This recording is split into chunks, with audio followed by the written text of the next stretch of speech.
Hello, everybody, and welcome to another episode of And Now You Know with Betty and Jules. I'm Betty. And I'm Jules. And today we're going to be talking about mulligans. This is a concept that I learned from Jules, and she's going to share more about it.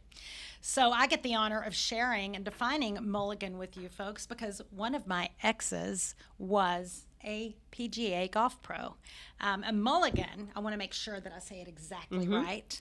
So I was kind of surprised because the first one that comes up says a stew made from odds and ends of food. That's not what I thought a mulligan was. I believe a mulligan is in an informal golf game, an extra stroke is allowed after a poor shot, and it's not counted on the scorecard. So sometimes in relationships and early on in our dating careers, we can make a bad shot. So we can give each other a mulligan. And it's easy to confuse mulligans with red flags. So that's what we want to talk about today. We want to talk about maybe just a bad swing, maybe a little mishap, not a character flaw. Red flags are character flaws. So we just want to define mulligans as they apply in early on in relationships. Yeah, so the overall concept is actually really cool. So I learned this from her, and basically what I started doing in kind of my dating journey that started a few years ago, if there was something that I was unsure of, I would call Jules and I would say, this happened and I'm not really sure about it. And she would say, well, you can give them a mulligan. And so that's when I learned about it. And for me, it was all about, is this, what kind of an offense is it? Is it a small enough offense where it's like, okay, well, we'll just kind of, maybe just let that one pass because maybe it was just a little bit of a mishap. But what we have learned over the years and what I've learned in kind of my dating journey is that when it's a big enough offense, meaning red flag, and it's something that wasn't like a minor oversight, it's actually something that contributes to either their character or the way that they just are, right? That you really can't live with, that's when you really shouldn't be giving a mulligan. Yep. And some of the big ones are like lies, omissions. What are some of them? One guy got himself a cup of coffee and failed to bring. Was it you or me? That was yeah. I remember that. That was a situation. I totally remember that where when you see somebody. So, for example, if you're at a restaurant or if you're having dinner or whatever the case is, and honestly just look at the actions. Think about the way that somebody carries themselves. Think about the things that they just normally do for you, because that'll tell you a lot about their character. Well, so it does. And I mean, are they thoughtful or, right. or not? Are they aware? Right. Are they, I'm a very attention to detail person. So I have to make sure that I'm not demanding that somebody else pays that closely to detail, but I want them to be thoughtful and aware. Just be aware. And if you're getting yourself a glass of water or coffee or something and you're sitting there with someone, ask them if they want a cup of coffee or a water or a Coke or whatever. Yeah, okay, so I'll tell you what the annoying part is of that, because yes, I completely agree. I automatically, if I'm going to eat with somebody, and I'll think of like a restaurant like a Bella Green or like a Flower Child or like a, where you walk up to payway the counter. kind of thing. Yeah, Panera, where you like walk up to the Chipotle. counter. It is my norm. It is absolutely my norm that when I'm with someone, whether it's you or, a date or whatever, typically those places are not usually for first or second date. That's like for later stuff. Yeah, but the point is that in that kind of a situation, it is my norm that when I go get forks and knives and spoons and straws and napkins or whatever, I always grab enough for the table, for Me too. who I'm with. I do that too. Right? That's my norm. That's called And awareness. So, right. And I mean, I just think it's so normal and common sense to me that I don't even think about it. Yep. But literally, if you're with somebody and they just go and get their own stuff, specifically a date or specifically, not a friend, right? Right. Those kind of things, that's a red flag to me, because I feel like they're not very thoughtful. They're not very considerate of the other person. And so that's not even it is a red flag. I mean, that's not the worst offense, but those are the kinds of things that you should be paying Well, attention you want to. to date a gentleman, and that chivalry and gentlemanlike Right. qualities seem to be a dying dinosaur. Yeah. And there are still some of us gals out here who want chivalry. They want doors open for them. They want I do, for right. sure. They want chairs pulled out. I do. They want a gentleman. Right. And those are some of the things that I've noticed in this world that we're in right now. And I don't know if it's the what's the word? Feminist movement or what that is kind of demasculating our men.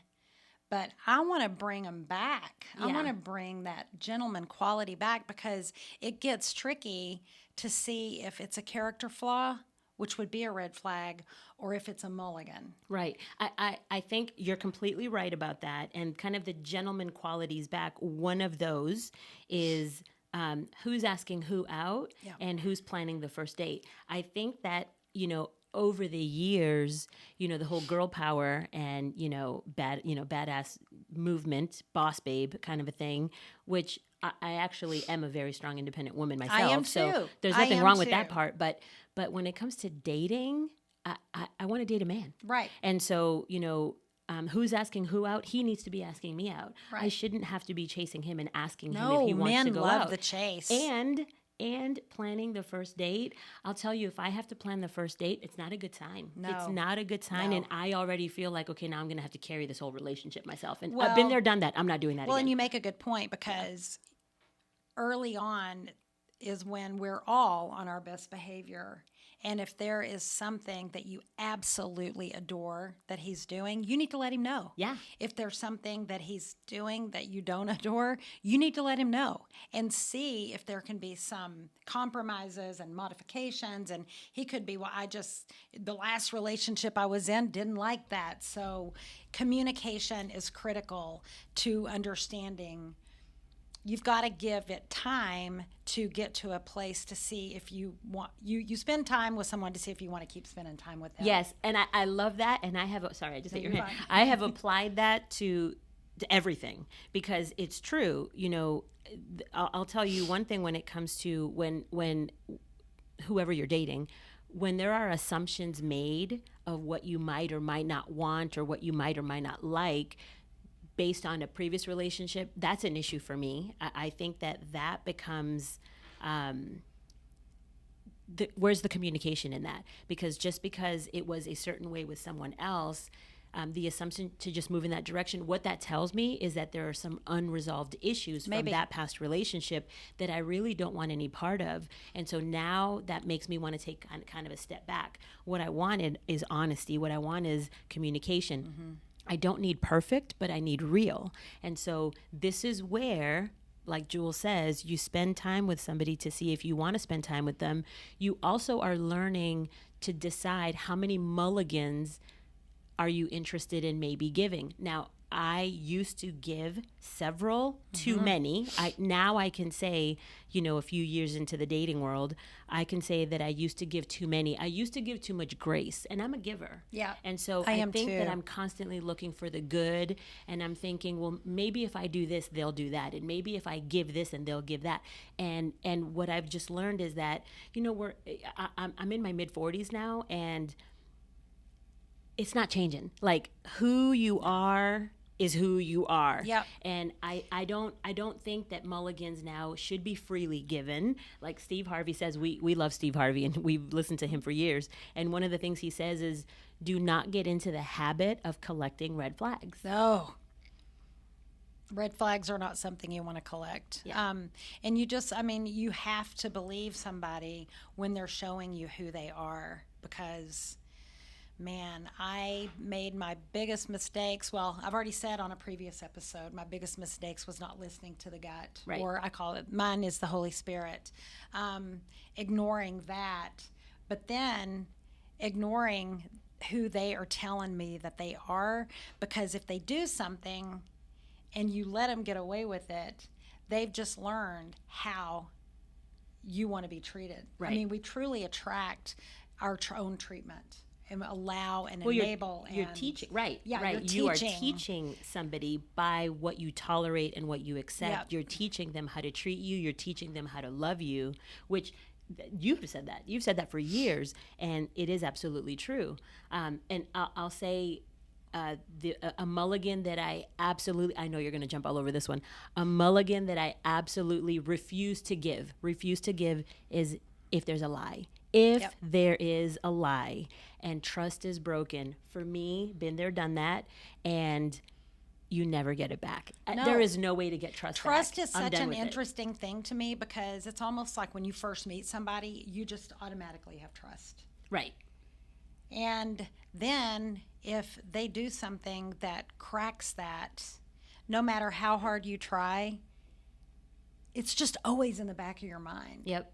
And if you're early on in a relationship, why would you work super hard to try to get that trust back when it got broken so early on? When they're on their best behavior. When they're on their best behavior, Yeah. because I did that. And then I suffered through a very long marriage. And the thing about bad behavior is that at first it may not seem all that bad, but then it's almost like they just need more and more and more. And so it escalates and it escalates and it escalates. And the more you enable that, I mean, I think there's a victim and I think there's a person who requires a victim. They have to have, that would be called a narcissist, and they have to have a victim, and they love bomb you. They, I don't know all the terminologies. I'm old now and I've been with Jay for so long that I don't know any of it, but I did have it, and they were not mulligans. They were red flags. Right. This individual was supposed to meet me one night, and I'm a get there early girl, and that means I'm on time because I respect people's time, and I really want my time respected as well. So I waited. 15 minutes pass, he doesn't show up. 30 minutes pass, he doesn't show up. I try to call, he doesn't answer. 45 minutes, an hour. And instead of just realizing who this guy was and is, I made excuses for him because I wanted the relationship to be what I had in my own mind. Yeah. And so I blew off the red flags. I gave him a mulligan in a situation that should have been a red flag. Should have been the end of it. The end. I mean, he ghosted me the next day. He called and, I cried, and he was like, I'll never do it again. Show me some grace. I've got a song I wrote called Sorry Ain't Good Enough, and it's the truth. Sorry ain't good enough in most situations. There are situations where they are true mulligans. Well, but see, they are just little missteps. But if that particular example, if there was an injury, if there was a car accident, if there was a hospitalization, if there was a family emergency, that's a mulligan. If there's an explanation. Oh, and by the way, we both love this show that's on Netflix that's called Nobody Wants This. We love that show. It's really good. It's really good. So if you haven't watched it, you should go binge watch it because it's awesome. And the thing that's cool about this show is the episodes are only like 20, 25 minutes long. So you can literally binge watch the entire season in an evening. Betty has. And I did more than once. And she's repeated it over and over and over. But the reason why I bring it up is because there's an episode where somebody did feel like, they were kind of not necessarily stood up, but, she was waiting to hear from him. But there was a family emergency, and so he then explains it and shows up at her doorstep to explain himself, and that made it all better because there was an effort. There was effort made, and there was actually a true story of what happened. Yeah. So that's a different situation. But if you're dating, and somebody literally just doesn't show up to the date, it hurts so bad. Without a call, without a text, you are literally waiting there for them and they don't show up. That is a blatant disregard just of your time, no consideration, especially if you're, a single mom or a single dad and you had to get a sitter and get yourself ready and get yourself to the destination. There's so much that goes with it to put yourself out there and to give of yourself and your time. And so if somebody, that to me, absolutely no mulligan. That is lose my number, never call me again. Yeah, I think that if you do enable that kind of behavior, then first of all, you need to look in the mirror and try to determine why you think that's the treatment you deserve. These are like insider nuggets of years of therapy and all of that, because if you feel like that's okay, then you might have some codependency going on, people pleasing, and I would highly recommend that you find a super awesome therapist and don't go in there talking about the breakup of relationships. Go in there and talk about your childhood, talk about if you had a parent that was an alcoholic or unavailable, or there are just so many different things, childhood trauma that happens that sometimes we don't even really realize it until we have a chance to start talking about it. And I was so codependent that I clung. I was a clinger. I clung to any opportunity of a potential relationship, and it landed me in just a pool of consequences that I deal with now. They've kind of smoothed over, but it has been years and years and years of harsh consequences. You can make a choice to do something and you can choose to get out of that, but there's still going to be consequences. So that's why we want to talk about these things with you guys, because gosh, I've told my own kids so many times, I wish I could open up my jar of wisdom and just pour a little bit on top of your head. But the problem is that we can't do that. I mean, we can tell you stories, but you've got to open your ears and your heart and listen to it and be willing to dissect a situation, no matter how bad you want it, and talk to your friends about it, your mom, your sister, somebody that you trust, and see if they see red flags or if they would call it a mulligan. Yeah. I'm sad that Betty went through a few things, and I told her, I said, I did tell her about the mulligans, but it would go deep enough to where we go, no, that's a red flag, and it's a true character flaw. And I mean, we all have character flaws to some point, and so you're not going to find somebody who is perfect all the time, because we're not. But you find somebody who's got the bag of mulligans that you can live with. Yeah. And the perfect match for you. You, that you're equally yoked Not that to. you're looking for perfection, because No. none of us are perfect. So you're not going to find somebody that's perfect. But if you find somebody that really, it's about honesty and communication, and somebody who's real and somebody who really understands that we all have wounds. We do. And honestly, I will tell you, it wasn't until my early 40s post-divorce where I actually started to do healing work for myself, all this whole spiritual healing journey, and that I actually learned about my wounds and my trauma and all these things, which is what makes you do the things you do, and it makes you who you are today. And so many people are walking around completely unaware of why they do the things they do.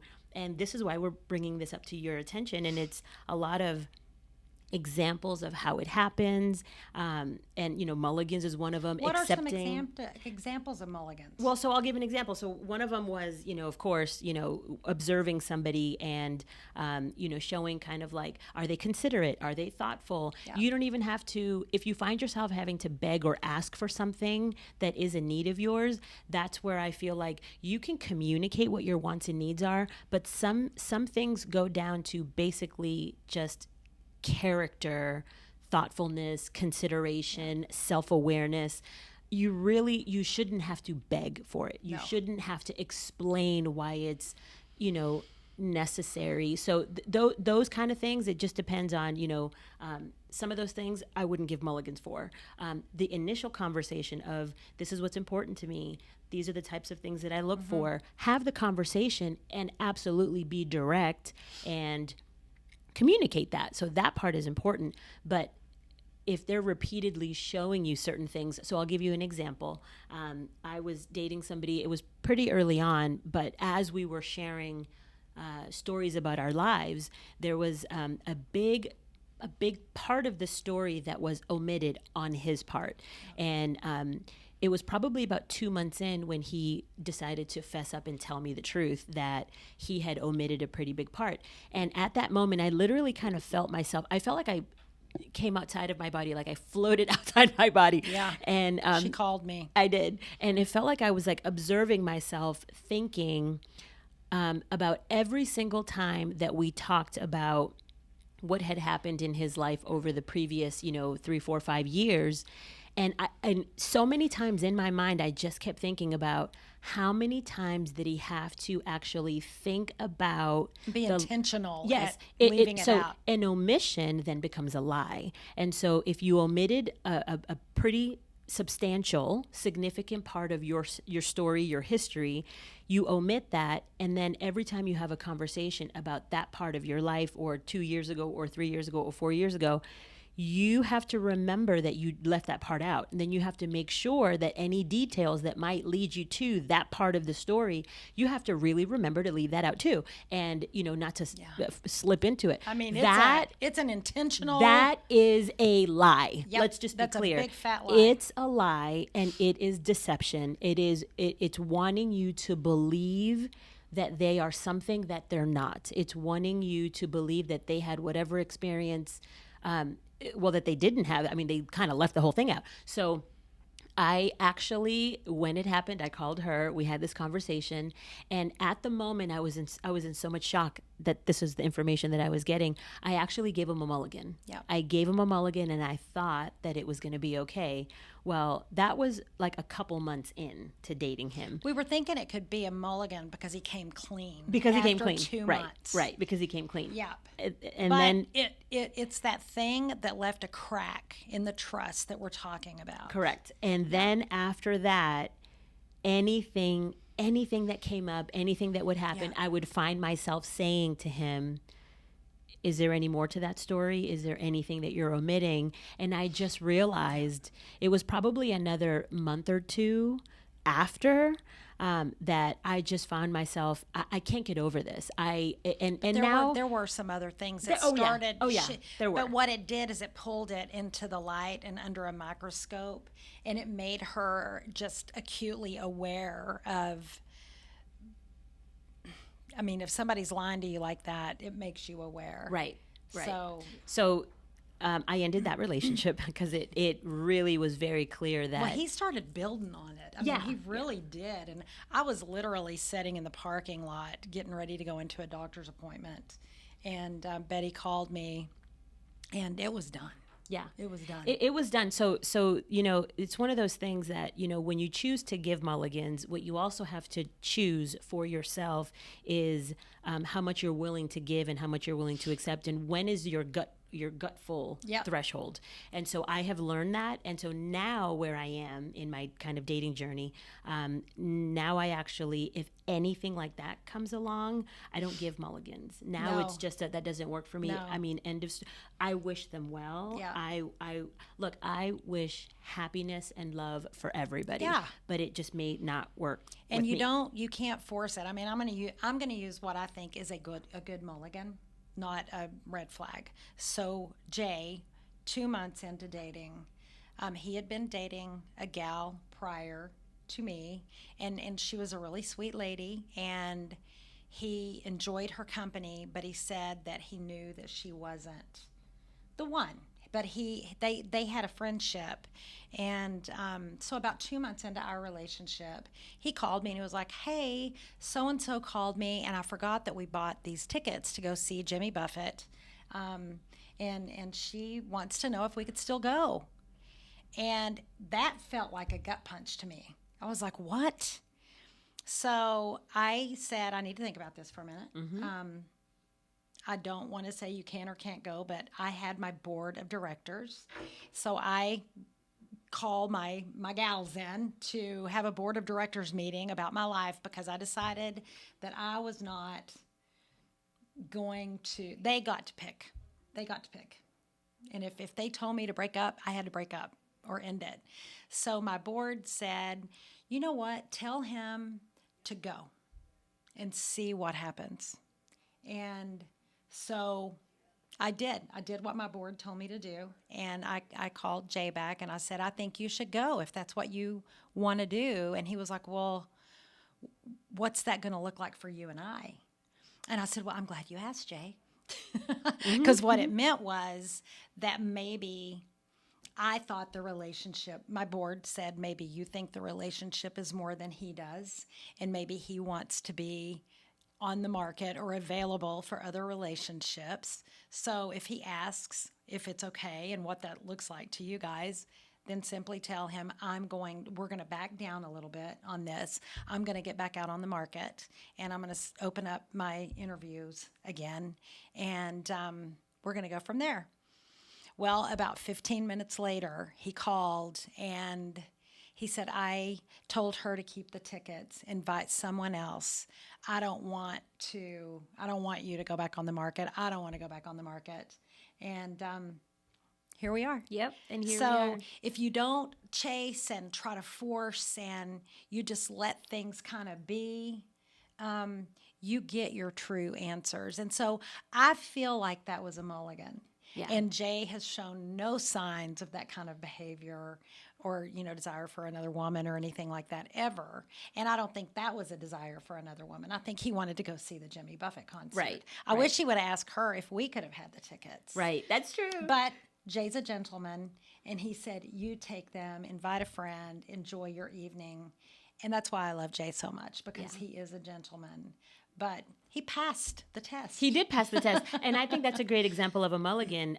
Another way to kind of think about this is you never want to give more into the relationship than the other person is giving. Right. So right there, you were very clear to let him know, I thought we were here, but if we're not, then let me go do something different. It's and fine. you can do your thing. This is the other thing that is really important in the dating world, is that you can't control anybody. You got to let people be who they are. You get to decide whether or not that works for you and if you want to participate in that. But you don't get to tell somebody, no, I don't want you to do that because you're mine. Let's not do that. Because you know what? It's not going to matter. In the long matter. run, they're going to go do what they want. Mm-hmm. You're going to have to deal with it.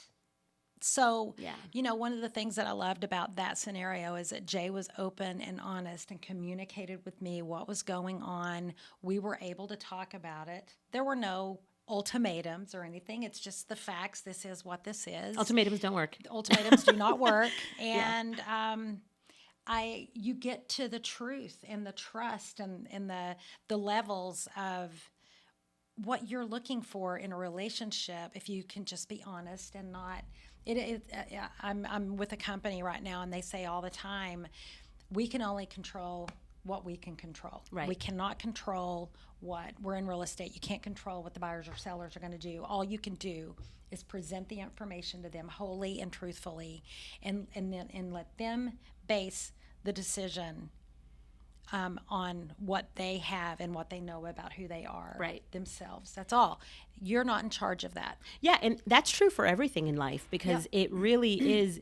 You can't control what happens to you either. All you can control is your response to it. So honestly, when it has to do with dating specifically, you have to be prepared. And honestly, it comes back to loving yourself enough to be very clear, and you have to kind of detach from the outcome, right? So even though you might be interested in someone, even though you might think that there's a great future ahead for you, but if you aren't clear of who you are, what you want, what's acceptable to you, what's a deal breaker, where your boundaries are, if you don't have that stuff in place, and if you don't have a great self-talk going on with yourself, then you're just going to let yourself kind of be, dragged around to wherever, where you have to kind of stand up and say, thank you for your honesty. Thank you for sharing that with me. That's not going to work for me, but I wish you all the best. And I hope you find what you're looking for. I think really when we talk about mulligans and everything else, let's kind of take a step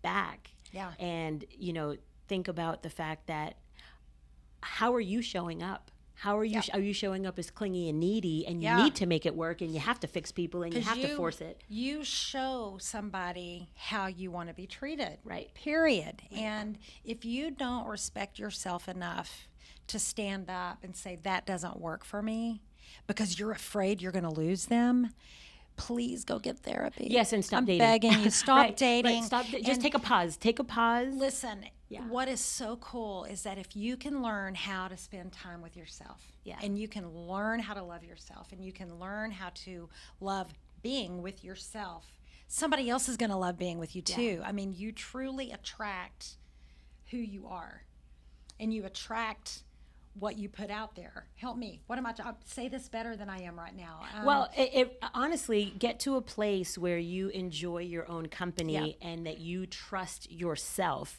to know what's in your best interest, and that you will be honest and open and authentic when you're having conversations. And, if you feel uncomfortable and if you feel like something is not going the way that you would like it to go, it is your responsibility to communicate that. They're not mind readers, and they don't know what you're thinking. They don't know what your wants are. They don't know what your needs are. They don't know what your boundaries are. So it is your responsibility to communicate those, early on, preferably, or as you're seeing things that may not align with you. Right. And I think that so many people throw themselves into the dating pool.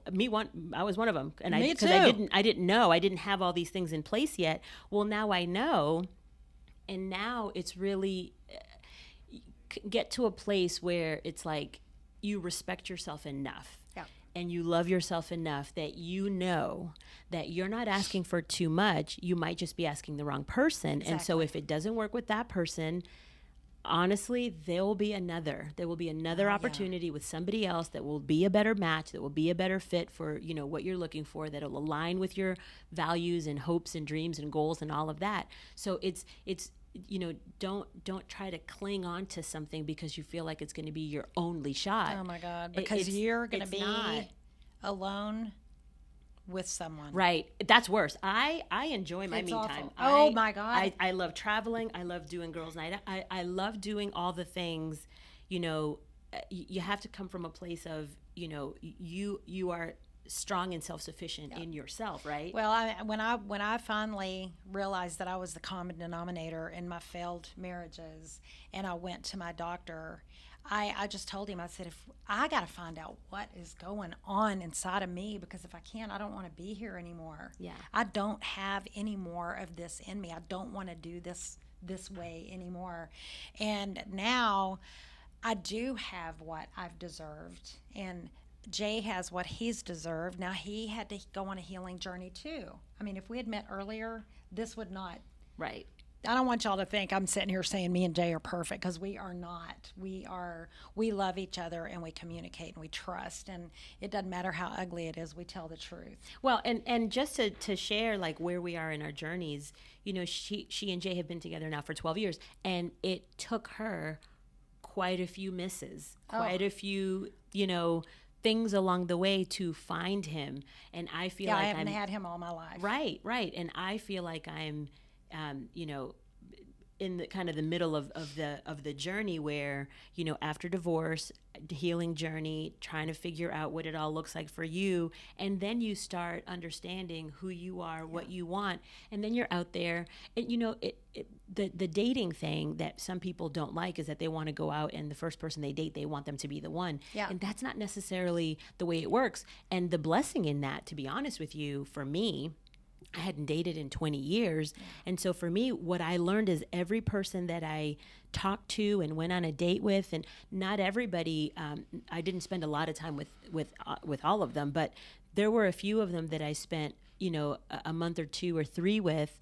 And so what I learned and what it did for me is it made it so much more clear. It made me understand, I do like this and I don't like that, and this is important to me, and that's a deal breaker for me. And so I started building my list, and we're going to talk about the list in another episode. But and I can't wait to talk about the list. Yeah, the really list is going to be really awesome. But really I'm going to call them the reps, even though it sounds bad. The reps, the more people, right? It's kind of a numbers game. The more people you talk to, it is. I mean, we're in sales, and so everything is a numbers game. But the more people you talk to, the more clarity you get. And for me, honestly, kind of the longer my list becomes, but not from a place of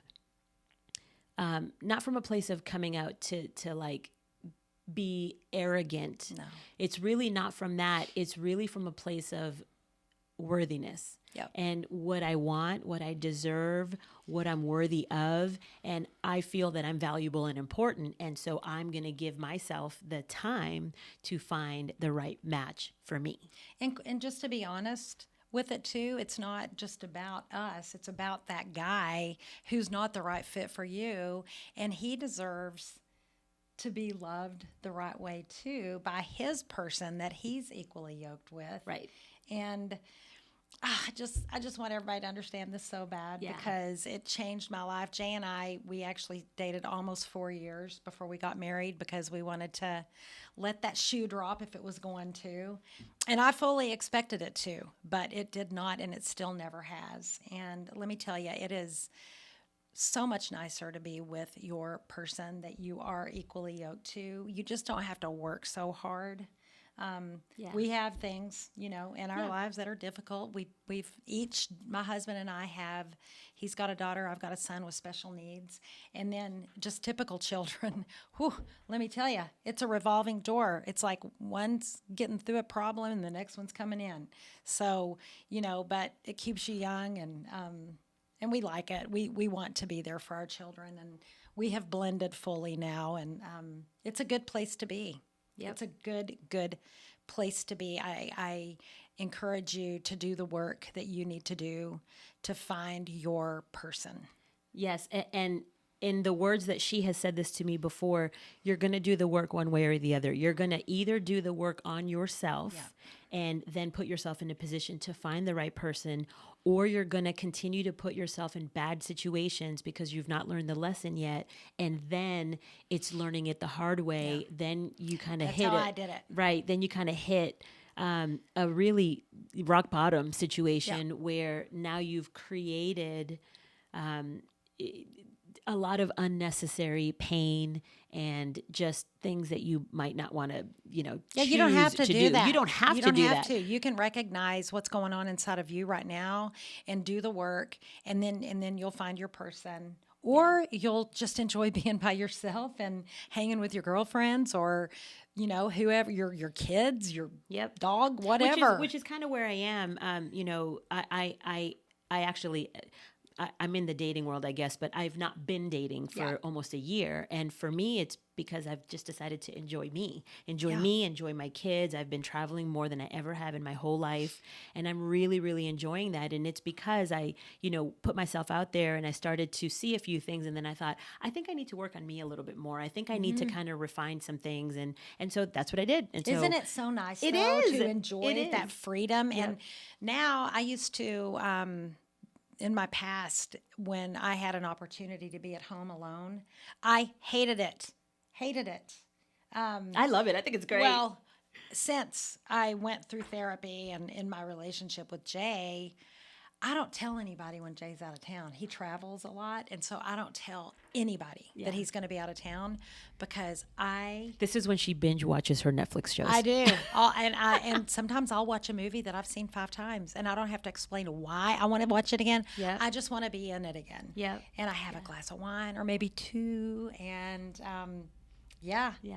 It's amazing. Go to bed when I want to. Sometimes I don't even wash my face when I go to bed. Yeah. Well, and so my kids are with their dad every other weekend, and sometimes I won't leave my house. Yes. The whole weekend because I just want to just melt into my couch. It's amazing. And look, I actually have a very full life, so I don't feel sad for myself. I'm not home crying. No, I am. It's just by choice. Loving it. Yes, Me too. I'm loving my life. I love my house. I love my comfort. I just love it, and I just appreciate it, and I'm so grateful for it. So when you can come from a place of that, I think things just become so much more clearer, and you really are more intentional when you're dating because you value yourself and your time. Yeah, you protect so your much house. More. You I protect your my house. peace. Yes, that's so important. And when I say house, that's what I mean. You protect all of this and everything that comes with it. Yeah. And your home and your soul and your mind and your heart are your safe harbor and a place for you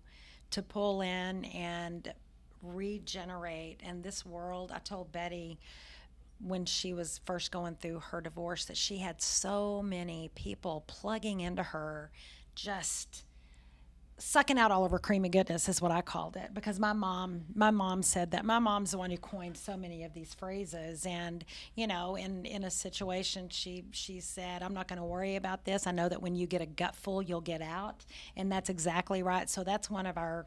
Hopefully, we'll have some T-shirts one day that say these things, because this has become a part of our just normal communication. We have these words that's like our lingo of like gutful, totally. creamy like, goodness. Oh yeah, creamy goodness. Like we just say these things because, and now we know exactly when we say these things, we know exactly where we're at. Betty always had a question mark on her face when I would say these weird things, but now. Oh yeah. Now you know. And now you know. And now you know. And now you know. So just to kind of wrap it all up today, that this was a super fun episode. It was. Just to kind of wrap it up, Mulligans, there may be a time and place to use it, but before you use it, kind of take a step back and think about it, and think about, is this, are you giving a mulligan from a place of love, or from a place of fear, or from a place of unworthiness? Like, neediness, think about it. Yeah, neediness, clinging. Exactly. So people pleaser. Right, right. And that's the last thing you want to do. You don't want to come from that place. So really think about it. But where I am now in my life, I just don't think that mulligans are available anymore. If there is a situation where it's kind of like the J kind of situation that happens, maybe a mulligan might be awarded and deserved. But so far from the experiences that I have had, I would never repeat any of those situations. I would never give a mulligan again. No. And that was a great learning opportunity. And you know what? And now I know. Now I know. And now you know, and now I know too. So I've learned it through Dr. Hemfeld, and praise the Lord for therapy. Yeah, honestly, I'm a big advocate. I actually think everybody needs it. Oh, they do. We all do. Most people don't think they do, and most people really don't know much about it. But I just think that when you can become the highest and best version of yourself. How can that be bad? How can that be When you go wrong? to the therapist, you want to talk about you. Not anybody else. It's not about what he did, because it has nothing to do with him. And I'm thankful for every single one of my ex-husbands, because without them, I wouldn't have learned my lesson. And it just had to be. And God had brought those men into my life to get me where he needed me to be. And I'm just going to keep saying it. I'm taking the ugliest, darkest parts of my life and bringing them into the light for you guys, because that's where forgiveness and change and love and everything occurs, is when you go back to your place of pain and get better. Yep, that's right. And we've said this before, from your mess, you create a message, and you create then a mission. And that's part of this podcast is, kind of our calling to turn everything that has happened in our life that was a mess. Yeah. We've turned it into this mission of, helping people, empowering people, inspiring people, helping you elevate, helping you make better decisions for yourself, helping you love yourself more, helping you see things a little bit differently, and with everything that we're saying that resonates with you. So we're super excited. We're super grateful that you spend your time with us. We will, in the comment section, you can absolutely leave a comment if there's a topic that you want to talk about, or if you have some specific examples that you're trying to figure out, should I give a mulligan? Should I not give a mulligan? And if you want to be a little more anonymous, we also have an email address. And that way, if you want to be able to communicate with us directly, shoot us an email. Our email address is hello@bettyandjules.com, BETTE and JULZ. Our email address is also in the description box below. We would love to hear from you. We really would. Love it. We would love it. Stay tuned. Our next episode that will be coming out soon will be talking about the list, which is kind of all the dating kind of requirements that you decide are important to you, and how to put that together, and how to actually create the framework around it. So I call it mapping your way to love. Yes, and that's going to be super, super fun. It's I just got goosebumps. I can't wait to do that one. Yeah. So I believe in it so much. So thank you all for joining us. Until the next time, have a great day, and we'll talk to you soon. And now you know. Bye.